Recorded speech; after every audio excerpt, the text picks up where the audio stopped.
మీ ఇంటికి బంధువులు వచ్చింటే పాలల్లో బెల్లం పుట్టకేసి రాత్రికి కాబట్టి చల్లగా ఉంటుంది. కోట్లకి మాత్రం రానియాకండి. తొక్కి చెప్తా, నువ్వు తొక్కిపా.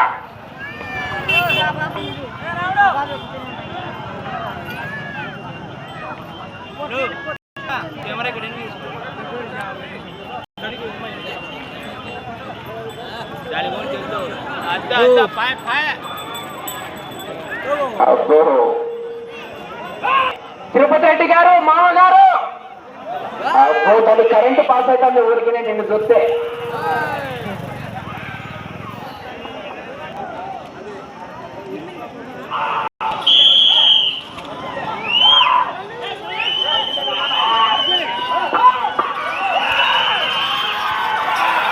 శ్రీ అహోబిల లక్ష్మీ నరసింహస్వామి ఆశీస్సులతో చాగారి రాజగోపాల్ రెడ్డి గారు, చామలూరు గ్రామం, ఆర్ఎస్ కొండాపురం మండలం, వైఎస్ఆర్ స్వామి ఆశీస్సులతో జిఎంఆర్ బుల్స్ శ్రీమతి భూమిరెడ్డి గౌతమిరెడ్డి గారు, రేగడ కొత్తూరు గ్రామం, బుక్కరాయ సముద్రం మండలం, అనంతపురం జిల్లా వారి జత